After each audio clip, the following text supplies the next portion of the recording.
Well, it's the festive season and the Boxing Day Championship fixtures are upon us as we reach the halfway point of the 24-25 season. Apologies again, I am in the echoey spare room corner, so not too Christmassy in the background and of course a bit of an echo. But the main thing is we're here for festive predictions and a big Boxing Day where all 24 teams are in action on the same day. As always, we'll preview and predict all 12 matches, and I'll encourage you to do exactly the same in the comments below. And if you beat or match my overall score, you'll get a shout out in the next episode, which will come just 2 days after Christmas on the 27th of December, when we look ahead to Sunday's fixtures, as there's games every 3 days over the festive period. A feast of championship football for us. Before we go and move on to match week 23 though, let's have a quick recap of what was the first really high scoring week of the championship season. Ones that we've been accustomed to seeing over the years but have yet to have this season due to the unpredictability. But this time I got 12 points. Excuse me as I'm referring to different notes on different screens at the minute. 2 perfect scores, and that's kind of what cost me this weekend. Leeds and Sheffield United, the top 2 both winning convincingly. And I also got 6 other correct outcomes, including that late dramatic one for Luton Town and a game I was at on Friday. However, I am not one of the top performers this week because it was a high scoring week across the board and there were a lot of you with 3 or 4 perfect scores. So let's move up. For those of you above me on 13 points, 1 above me, we have Bandit, Chris and Sam. 3 more regulars on 14, 1 further ahead, that's Bobby, Stephen, Mello. On 15 in 3rd place is Ojo. 2nd place on 17 is Ben. And 1 off the highest score ever posted in championship predictions, Leo, top of the tree this week on 18 points. Well done to you, a great effort.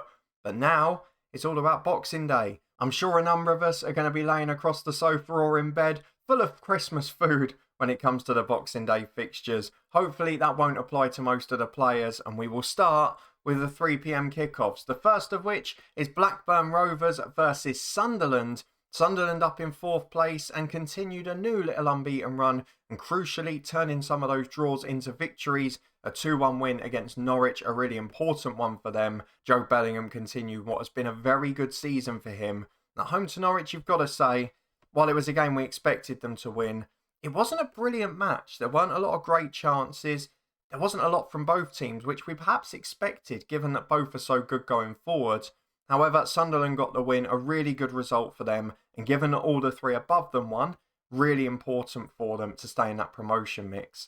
In 5th place, directly below them, is Blackburn, who were disappointed in a 1-0 defeat against managerless Millwall. Yes, Millwall had been the far stronger team, they'd been in the ascendancy for most of it, but Blackburn had set up cautiously away from home, and that great long unbeaten run looked like continuing. Unfortunately, it just fell at the last though. No panic, John Eustace doing a brilliant job. And to be in 5th at this stage of the season is brilliant. It's just whether they back him or not now in January. For this game, I'm not sure what to predict. I think it's the sort of game where a lot of people will sit on the fence, and I'm quite inclined to do the same if I'm being honest. So I'm going to start off rather unpredictably with the Championship's favourite scoreline of 1-1. A scoreline I won't be going for in the next game, because the second game of this festive edition of Championship predictions is Bristol City versus Luton Town. Luton, well, I'm going to be honest, I felt so sorry for Derby because I don't know how Luton won. Yes, Pelly Ruddock turned up at the moment that mattered most, and while it took a deflection, he did change the game just by bringing energy and just sort of a bit of spirit to the team, which has been sorely lacking in recent weeks. And the fact that he'd been behind Liam Walsh in the pecking order is scary to me. But hopefully this will be a sign of things to come. The subs made an impact. Luton did get the win, and it could be a turning point because I genuinely felt with a couple of minutes to go sitting in the stadium that we were nearing the end of Rob Edwards there, and hopefully this just gives everyone a little bit of a lift. Despite that, it is 7 away defeats in a row. Luton have been diabolical on the road, so I wouldn't hold up too much hope for this one, despite the fact Bristol City are doing what they do best. We talked about the fact that maybe they'd found a bit of consistency earlier in the season. I was getting stick in the comments for suggesting that it wouldn't last long. And here we go again. Yes, 2 of their last away games against West Brom and Sunderland, but equally pretty poor against Portsmouth. Against QPR, couldn't find a way through. And against West Brom, to be fair, it's a West Brom side that have struggled to score goals. It wasn't a great game of football. I know a lot of the Hawthorns aren't, but it was all West Brom. They deserved to win the game, and the second half was basically a training session. So disappointing from Bristol City, but a home against the Luton side that are so poor on the road They've got to win. I can't back them to keep a clean sheet, but neither can Luton. So I'm going to go Bristol City by 2-1. The third one, well, perhaps a week ago, you would have said home banker. It is Coventry City versus Plymouth Argyle. Coventry backed up that big win under Frank Lampard against Hull with a pretty dismal display away at Portsmouth. A 4-1 defeat. Obviously, it was the Callum Lang show, which we'll get to later. But while Coventry created a couple of good chances on the break, and they did have a fair bit of the ball, they didn't deserve to get much out of it. It was a really poor away day.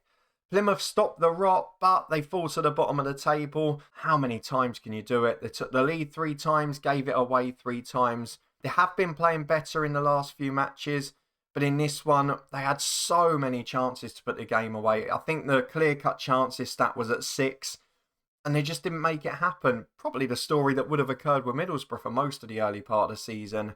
Definitely more encouragement in the performances, perhaps coinciding with Mike Phelan coming in. But again, no win, which is always going to be the problem because Plymouth are now at the foot of the table. For this one, we know they're atrocious travellers. I know they played better against Sheffield United, but Coventry have been decent at home and always are. So despite the fact they were awful against Pompey, I'm going to go for Coventry by 2-0.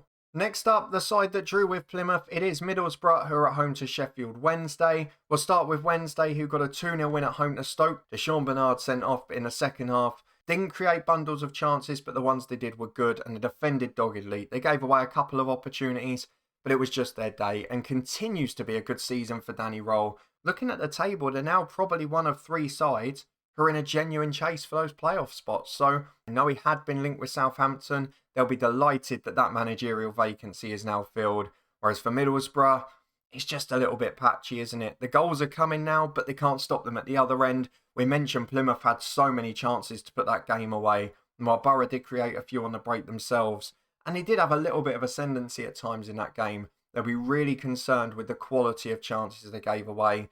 And they have done that sporadically on the road this season, at Leeds, at Norwich, but this is a poor side in Plymouth who are struggling at the bottom. And I know their home form's decent, but I think it'll still be a cause of concern for Michael Carrick.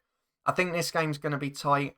I know Sheffield Wednesday won their last away game at Oxford. They have been okay on the road recently, to be fair. They won at Derby and Hull as well. But Borough are stronger opposition, and I think at the Riverside, it might just be too strong. I was tempted by a 1-1 draw again. I'm going to go for Borough to nick it in an ugly game by 1-0.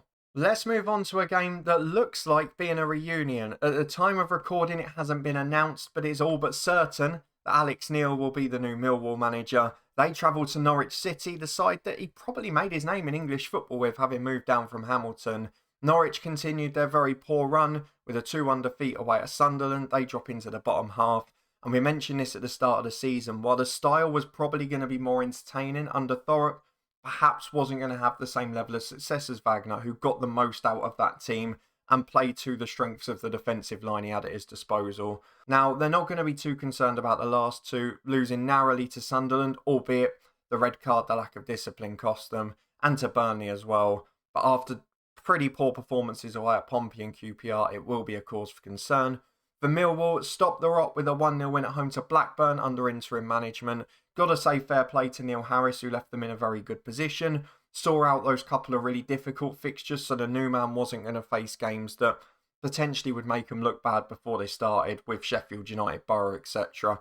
Did the unselfish thing, and then Millwall beat Blackburn. A really good performance. They left it very late, that deserved to just edge the game in the end, in my opinion.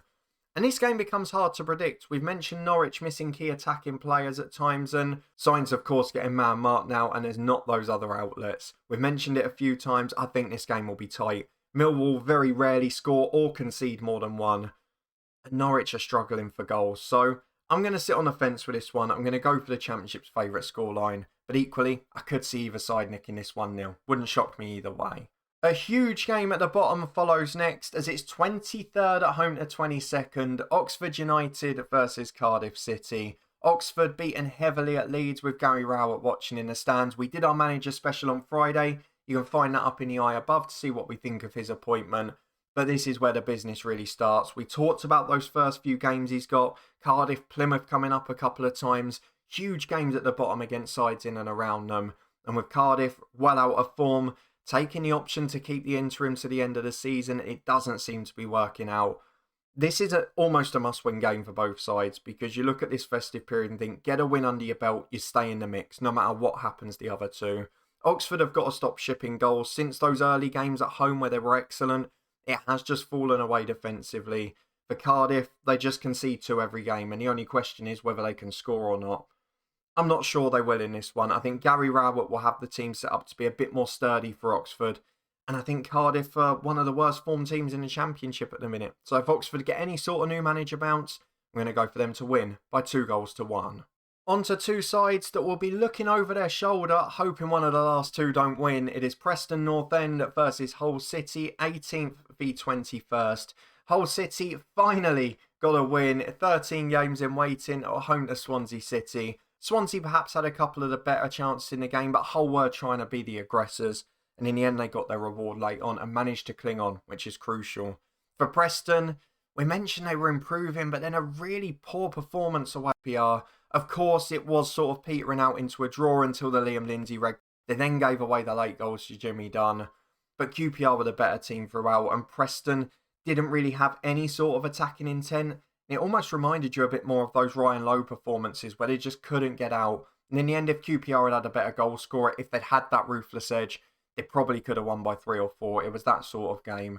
So that makes this one a little bit harder to call because Preston are struggling to score goals. Yes, they won at Cardiff, but otherwise, basically been a sea of 1-1 draws. Hull very rarely score more than 1. That game against Swansea, the first in some time. So where on earth do you go here? I think Preston win it. Hull City on the road have been poor recently. Preston have been better at home, and their last 2 games we have to bear in mind, Leeds United and West Brom, they picked up points in both of them. So at home to a poorer team, I'm going to back them to win. And you know what? I'll go for a clean sheet as well. 2-0 to Preston. Well, after the battles at the bottom, let's move swiftly to the top 3 because we've got 2 of the relegated clubs from last season who are absolutely flying. It is Sheffield United versus Burnley. Sheffield United won 2-0 again. Defensively, these two sides are without question the best in the Championship. Sheffield United make it 3 clean sheets in a row. Yes, they've been playing poorer opposition in recent weeks, but they've really made it count. At home, they just don't concede at all. They always seem to win. I think it's 9 in a row at home without conceding. Burnley, 2-2-1 wins in a row. Just starting to find that in front of goal again. That's 4 of their last 6 they've scored 2 in each of. And that after a few games where they struggled to break teams down. Albeit, they did have that against Derby County. This game, Sheffield United are going to be a bit more aggressive. At home, they've been a match for anyone. There's no reason for them to try and sit cautiously. It's just whether Burnley can break that defence down. And you have to say they've got moments of individual magic. They've got players who can score from 20, 25 yards. So I think they will nick a goal. But I have to back Sheffield United to win. I think the clean sheet run is going to come to an end at home. But I don't think the winning run is. 2-1 Sheffield United. But this game is going to be tight. 2 more 3 p.m. kickoffs to go, and this time we move to the middle of the table. 11th v 14th, Swansea City versus QPR. QPR deserve massive credit for sticking with Marti Cifuentes. There are other teams that panicked at the start of the season. QPR knew they had the right man, and they're now getting their rewards as the fixtures start to throw in their favour. They played at home to sides who are poor on the road in Preston, in Oxford and in Norwich. They've beaten them all. Picked up points away at Bristol City and Watford that are excellent results. And obviously won comfortably at Cardiff who are in disarray. Now they've got more Welsh opposition, and it's Swansea City who have had back-to-back defeats. Fallen from 2-0 up against Sunderland, then fallen to defeat after looking like they were going to pick up a point away at Hull City. Been a very difficult week or so for Swansea, who had looked so good defensively early in the season. That has more than dried up now. The goal difference is back to 0, and QPR look the form team of the two. And they're also starting to score goals. Against Preston, they should have had more. They left it late until after that red card. They probably could have had 4 on another day. I'm going to stick my neck on the line here as well. I genuinely believe if QPR can find a proper goal scorer in January on loan, even if it's someone who can just come in and put in 15 before the end of the season. We've seen it at other clubs before. They can find someone who comes in and hits form. For me, they're outside playoff contenders because the rest of it is working. They're not conceding many. They're not doing what Swansea are. But I think without that, this game's going to be a bit of a thriller. I know both teams were low scoring early in the season. I just got a feeling there's going to be goals here. So I'm going to go for a thrilling draw, 2 goals apiece. And the final 3 p.m. kickoff is the formidable home force in Watford. They face Portsmouth, who had one hell of a weekend. A 4-1 win against Coventry. Great to see Callum Lang playing like that. Portsmouth are starting to find goals. They're starting to find confidence. At 1-0 down, you might have seen them collapse in other games. A really important win, a really decent performance, and very aggressive going forward. So big fair play to Portsmouth, who move out of the relegation zone. Whereas for Watford, a narrow defeat on the road at Burnley, scored with 10 minutes to go and had a little go. It wasn't a great game, but Burnley just had those moments of magic in them. We know for Watford, they're in that playoff mix because of their home form. They won against West Brom, they won against Bristol City, but when QPR came and sat behind the ball, they found it quite hard to break them down. I wonder if that's going to be the blueprint for Pompey. Based on what we saw at both Derby and Swansea, I'm not sure they've got that in them defensively. So I think I have to go for a Watford win. If they get the first goal, Pompey will have to come out, and I think that will benefit the home side. I'm going to go for Watford to win pretty comfortably here. I'm going to go by 3-1. The penultimate game is the 5:30 kickoff. It is Derby County versus West Bromwich Albion. Derby, I mentioned it earlier, I felt so sorry for them. They were, I wasn't going to say excellent at Luton. They were very well organised, and they somehow threw it away in the last few minutes. It was a game that hinged on big moments. So, for example, Luton's key threat was set pieces. Didn't look like scoring from open play at all. Sonny Bradley forced off injured the skipper with 20-25 minutes to go, a former Luton hero, of course. And after that, Derby started to lose them headers from set pieces and were struggling to get out. And those little moments made a difference in the end. They fell to a 2-1 defeat. They'll be absolutely mortified by it because Luton showed nothing from open play. And it was a really poor quality game. So to not get something out of it will be devastating. However, they won 4-0 at home to Pompey last time. West Brom will produce a far sterner test on the road though. They were very comfortable in a 2-0 win against Bristol City. Mikey Johnston producing the moments of magic. And once West Brom are ahead, they very rarely throw away games. They're so solid. They're so disciplined with Carlos Corberán. And they're right in that playoff mix again. For this game, Derby have got a decent home record. West Brom are so solid. They don't lose many matches. I'm going to sit on the fence with the Championship's favourite scoreline. Don't think it'll be a thriller on TV. I'm going to go for 1 goal apiece. And the final game at 8 PM is a side that are looking in big trouble against one of the top two. It is Stoke City versus Leeds United. I don't want to upset Stoke fans because I feel like I'm saying it every week, but sacking Steven Schumacher for Nasi Palak, from the moment it happened, I said was the wrong decision, and it's starting to prove that way. No proof was further evident than that Sheffield Wednesday game. The home side down to 10 men before half-time. Stoke weren't able to adapt tactically. They weren't able to really get a foothold in the game. They weren't able to dominate it. And in the end, Sheffield Wednesday still blitzed to a pretty comfortable home victory. It's a really concerning state to concede 2 against 10 men as well. They've conceded 2 in each of their last 5 matches since that board draw at home to Preston. They just look so off the pace. Even going back to the collapse in that first game we watched here on camera against Hull City, there just seems to be a real fragility to this team. And when you consider that the manager they sacked had a 40% win rate over a sort of 2/3 of a season period, it just seems a really stupid decision. They look toothless, they can't win a game to save their lives. And now they're coming up against a Leeds side who, they'll be grateful it's not at Ellen Road because Leeds are formidable at home. On the road, they've had some really frustrating days. They had to wait till late to equalise at Preston. They were frustrated by Blackburn. And they've not always taken their chances on the road this year. But I genuinely don't think Stoke have it in them to stop them. I think it will be like a game at Ellen Road. I think Leeds will dominate on the counter. I think they'll poach the ball off Stoke in difficult areas for the home side. And I think they'll run to a comfortable victory. I normally go for Leeds to nick a 1-0 or a 1-0 on the road. I'm going comfortable this time. 3-1. And I think Nasi Palak is in very big trouble if Stoke City lose this game and a couple of the others below playing each other end up getting victories. So with that out of the way, let's have a quick recap of what I've gone for as we reach the halfway point in a championship season. For match week 23, I've got 2 teams to score 3, Leeds United at Stoke and Watford at home to Portsmouth. In a big battle at the bottom, I've gone for a win for Oxford United in Gary Rowett's first home game in charge. And at the top end of the table, a big one between 2 of the top 3. It's the top 2 who are going to be winning for me. Sheffield United to pit 3rd place Burnley and Leeds to win at Stoke to consolidate their place in the top 2.